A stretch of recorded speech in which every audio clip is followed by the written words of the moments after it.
Capitol Hill.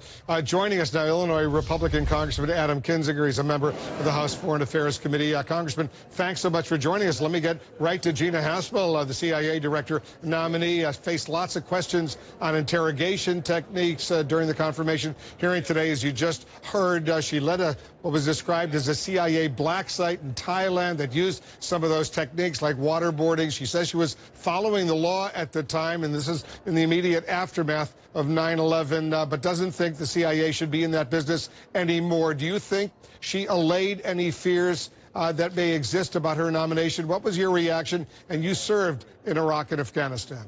So I hope she allayed some fears. I thought it was a good answer. I mean, the reality is right after 9/11, we were in a point where we didn't know what was coming next. The unthinkable had just happened, and we needed some information. And so we turned at the time to what we thought was the right thing in extreme circumstances, and that's enhanced interrogation techniques. So there's a lot of people that were not sinless, if you call that a sin. I still happen to believe it should be a tool in our arsenal in extreme circumstances. But that said, she made it very clear to the senators that she doesn't believe the CIA should be in the business of interrogation. And so they either have to believe she was lying, or they have to take her at her word. And if you take her at her word, and I do, because I trust her and I think she's going to be really good, then hopefully those fears were allayed today. Do you remember this during the 2016 presidential campaign? Then candidate Donald Trump said this about the use of torture. Listen to this. Torture works, okay, folks? Torture, you know, have these guys. Torture doesn't work. Believe me, it works, okay? And waterboarding is your minor form. Some people say it's not actually torture. Let's assume it is. But they asked me the question, what do you think of waterboarding? Absolutely fine, but we should go much stronger than waterboarding. That's the way I feel. So Gina Haspel, she said today that she doesn't think torture really works, but you say it should be a tool. Am I right about that? I think it should be. I don't think it's something we need to use, but I think basically to have it in the arsenal in extreme circumstances. Now, I agree with what the president later said, if you would play that soundbite, with where he said he talked to General Mattis, and General Mattis convinced him that actually in many cases it's a cigarette and a beer that does more to break people, and I've experienced that in my own training. That is sometimes the most effective tool of interrogation. So, look, we have a lot of things we have to do to protect our country.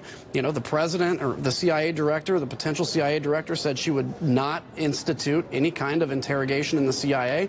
That's great. I think people need to take her at her word and, frankly, give the president some deference in terms of who you're going to appoint, as I think we should always do. You support the president's decision to get out of the Iran nuclear deal, but you also are calling on the Trump administration to deliver a comprehensive plan to replace it. Why wasn't that plan in place already when the president made his announcement yesterday? Well, I think there is. And, you know, if you look at the memo that came out from State Department that the president signed, there's a plan on how to extract ourselves from this agreement that takes, you know, in some cases up to 180 days. We're going to work with our allies to make sure that they understand, both corporations in the United States and out of the United States, what they have to do, what would violate these sanctions in this agreement. And then I think the ultimate goal here is, and this is actually, I'm convinced this is the ultimate goal, is we gave up a lot of tools just for a nuclear agreement.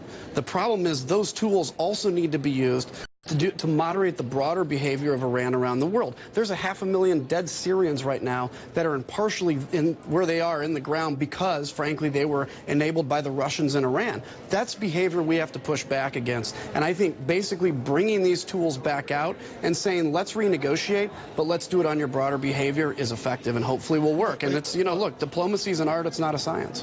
But you don't blame the Syrian President Bashar al-Assad for those deaths? Yeah, absolutely. I blame him, I blame the Russians, and I blame the Iranians. They're all working together to kill 500,000 Syrians, destabilize an entire region.